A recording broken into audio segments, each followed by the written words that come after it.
Meanwhile, it's all Trayton Lapcevich out in front in that GSR number 20. But behind him, a good battle, and that's been much the situation here since Kyle Steckley dropped out. Whoever's been racing behind Trayton Lapcevich has been going at it tooth and nail. Previous to this, it was Tej going at it along with Kevin Lacroix, and that allowed Lapcevich to pull away. Yeah, it's been the perfect storm for Trayton Lapcevich as Andrew Ranger makes an aggressive move to the inside of Lacroix. Now Donald Tej all the way alongside DJ Kennington. You have to wonder if Tej can finally clear and get to that second spot. Does he have the speed to catch Lapcevich? As we'll see him go down into corner one. Will he clear DJ? Yes, he will that time. So now we're going to get a true test here. Can that 80 car catch the 20? All of this battling has allowed Trayton Lapcevich to open a sizable advantage. Either a yellow flag or some steady, great laps from Donald Tej. We don't have the advantage right now of electronic timing and scoring to see who is turning faster laps, whether it is the 20 or whether it is the 80 out in front. But one car to worry about, especially if a yellow comes out, is the 27 of Andrew Ranger. He's working on that 24 of Thomas Neveu right now as they work through corner number 2. He had got the nose just to that left rear quarter panel. He'll do it again down in corner number 3. In fact, pulls up right alongside Neveu. I can't believe how deep he's able to drive into turn 3. He did it to Kevin Lacroix, now he's done it to Thomas Neveu. It is amazing what Ranger is able to do. So that will put him into the 4th position, and he's not too far off the back bumper of DJ Kennington right now for that 3rd position. Still plenty of laps here. 32 to go. Lapcevich leads into corner 3. There you see Neveu following Ranger down the back stretch. As Ranger tracks down DJ Kennington, Donald Tej right now holding down the 2nd spot. There we see Noah Gregson racing with Larry Jackson for position, and he'll take that spot away and move himself inside the top 10. T just pulled away from DJ Kennington, but is he closing the gap on Lapcevich? Laps continue to click away, just over 30 laps to go in this Pinty's Fall Brawl.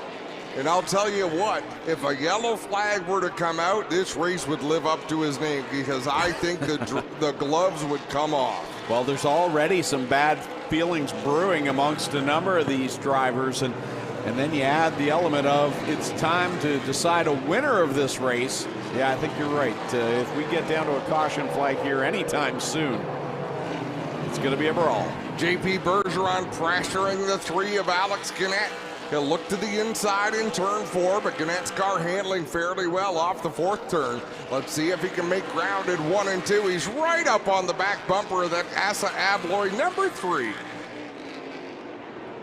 Can't make the move. Still stays tucked in behind Gannett.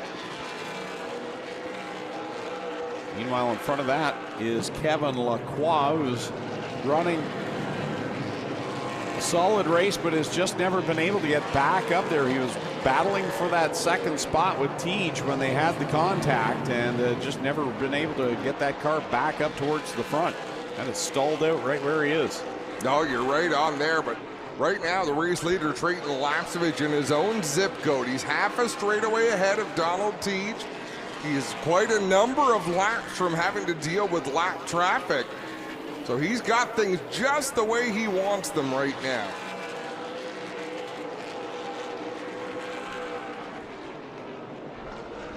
See the leader heading down. Trouble. Trouble for John Fletcher in the 98 Curb Records car. He is very slow in a bad spot on the racetrack. Be able to pull it down to the apron there. He will do so down in corner number 1, so we'll stay under the green flag now with 24 laps left to go. Made it 23 this time by as the leader goes through 3 and 4. Fletcher makes it to the thought he might pull in on the back straightaway, but I believe he's going to bring that 98 all the way around to pit road.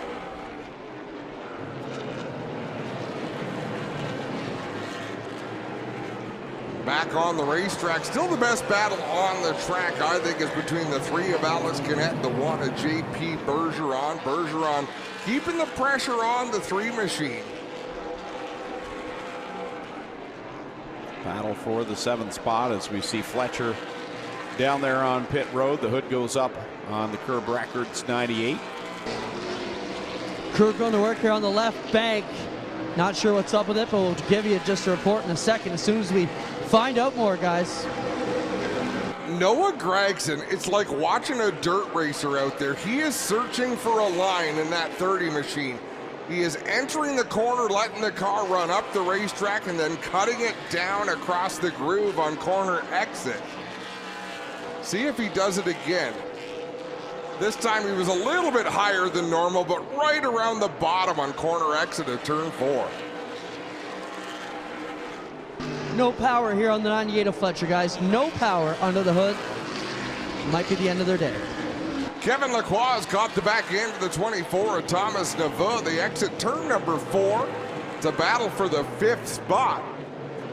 Every position so important in the points championship for Kevin Lacroix, who still has a shot of moving all the way up to 3rd place. Right there on the back end of the Neveu 24 as they go through 3 and 4 another time. 18 laps left on the scoreboard. The leader goes down the back stretch. This battle down in 1 and 2. The gap really not changing much between Trayton Lapsevich and Donald Teege with 18 laps remaining in the Pinty's Fall Brawl. It's going to take a yellow flag to produce a battle to the finish.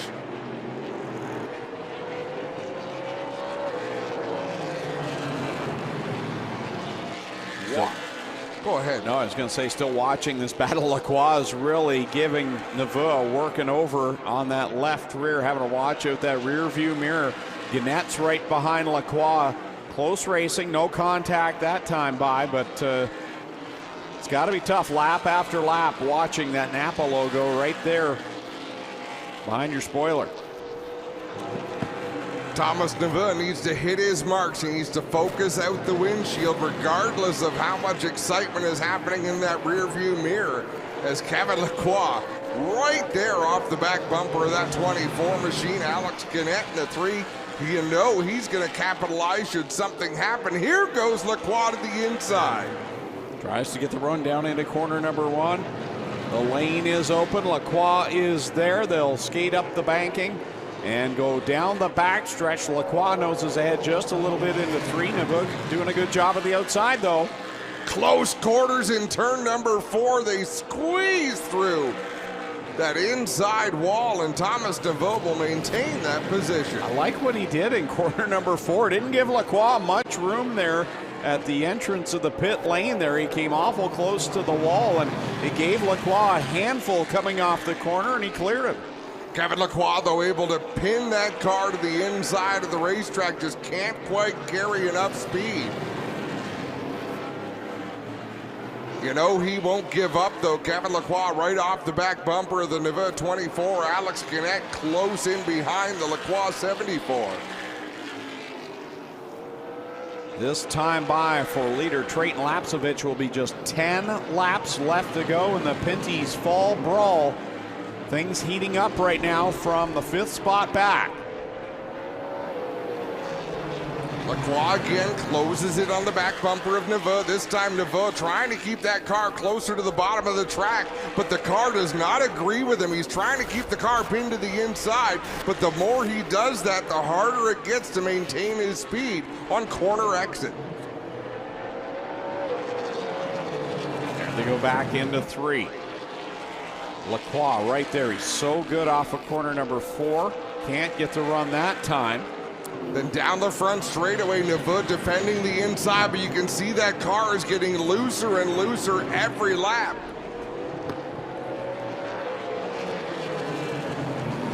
Right there on the back bumper. They come off at corner number 4 another time. 8 laps left to go in this one, and right now it's all Lapsevich over Donald Teach. Kevin Lacroix is all over the back end, and if Alex Gannett having a look to the inside of Lacroix down the backstretch, he'll drive to the inside. Here goes Lacroix to the high side. Power move on the outside off of corner number 4, and Lacroix is going to try and clear him. He won't do it down in 1. They're closing in on the slower car. Trevor Monahan wisely drops to the inside, lets the leaders go by. Here goes Gannett into the corner, stuffs it to the inside. Gannett down to the inside of the 24 of Neveu, so put Lacroix to the 5th spot. This is the battle for 6th now. Gannett to the inside of Neveu through 1 and 2. It'll be 5 laps to go. 5 laps remaining when Trayton Lapsevich comes. No, it's 5 laps now. This one winding down. Here's Gannett. Can he clear Neveu? He won't at the stripe, going down into corner number 1. Oh, that time he will. Neveu, the nose of that car pushed up just a little bit, a wiggle out of the 24. Now he's going to have to deal with Bergeron. So Neveu is dropped out of the top 5 and is in danger of slipping back to the 8th spot. Bergeron now is the next car on his back bumper.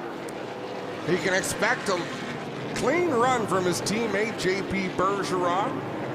Although that car is scary to look at if you're looking out the rearview mirror.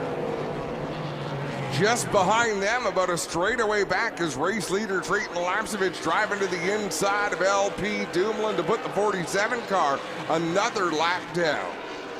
2 more circuits left to go for young Trayton Lapsevich. The biggest rival he had in this race was the 22 of Kyle Steckley. He fell out early on in this one, and it's been all Trayton Lapsevich since, as he will come to the white flag, the final lap of the season, Adam.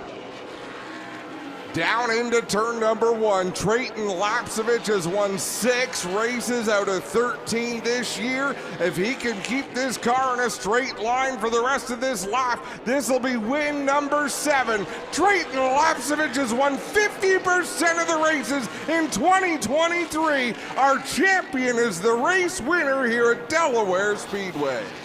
Donald Teach 2nd. DJ Kennington 3rd. Andrew Ranger crosses the line in the 4th position. 5th, Kevin Lacroix. Then it's Alex Gannett, Thomas Neveu, JP Bergeron, Dexter Stacey, and Noah Gregson will complete the top 10. There's your winner and your champion, Trayton Lapsevich. We are going to head down to Victory Lane and greet our series champion.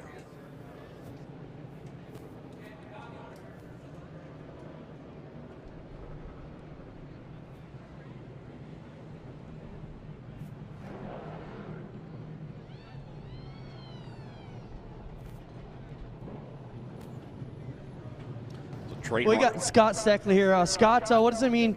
You guys won 50% of the races this year. That's a flat-out butt-kicking on the tour. You got to be real pleased with how Trayton performed, along with your whole team all year. Yeah, the whole team performed great. You know, Trayton got 7 wins, Tag got a win, Schrader got a win. My son led a bunch of laps here tonight. It could have been maybe a 1-2 finish, but the team's just performing really good. I got to thank all my crew guys. They're all amazing. They work their butts off, and we just want to keep winning races. Get to Victory Lane, champ. Scott Steckley on his way down to greet his driver, guys. What a dominant performance for Trayton Lapsevich. As Scott mentioned, Kyle Steckley leading a bunch of laps at the start of this one, but problems early on took him out, and he was really probably the biggest threat to beat Trayton Lapsevich here this evening. Those restarts, he was just so good. No one able to get close enough to the 20 to really give him a challenge. Good battles throughout the field here this evening. We're going to take a very quick break, and when we come back, we'll have Trayton Lapsevich celebrating down a Victory Lane here at Delaware Speedway.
Back at Delaware Speedway, Trayton Lapsevich celebrating with the victory lap, wins the race, wins the championship, and is headed down to victory lane.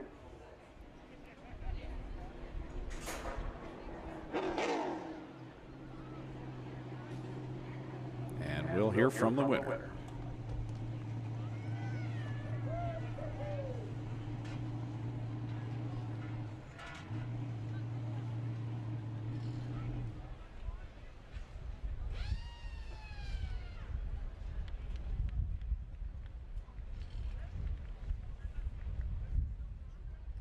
Yep.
Trayton Lapsevich has a championship season like no other.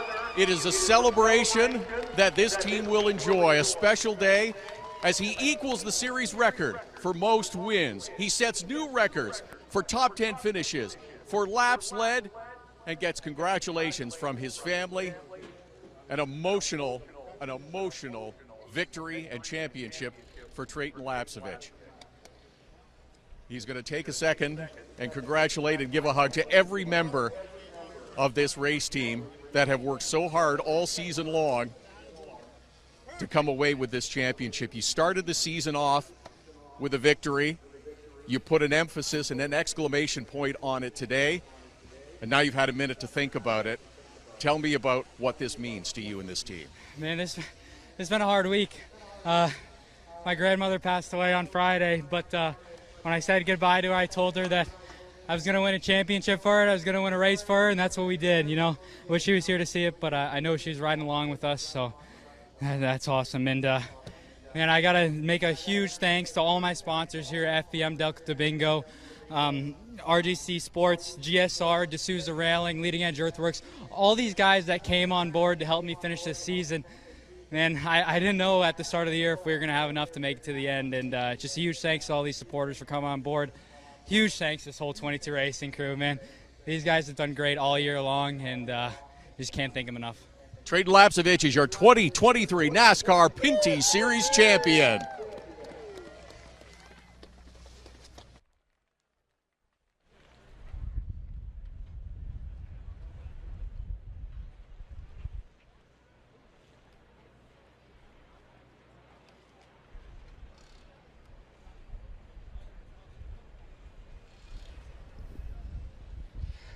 An elated crew down here in Victory Lane, the whole Lapsevich family.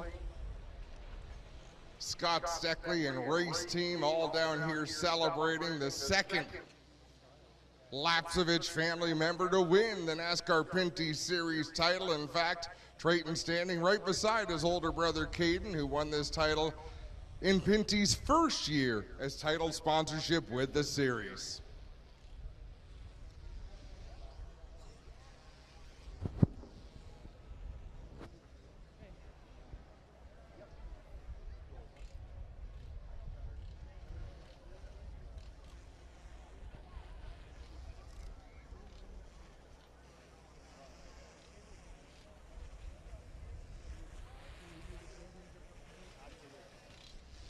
All right, Trayton Lapsevich, the man of the moment. Step right up here next to your title, and we're going to welcome back Jason Simmons, Director, International Competition and Operations for NASCAR, to make the official presentation. Jason, hop over to the other side of this. Well, Trayton will go to the other side. And we'll welcome Jason here to make the presentation. Trayton, it's been an amazing year for you and the 22 Racing Team. On behalf of NASCAR, I want to congratulate you on becoming the 2023 NASCAR Pinty Series champion. Congratulations.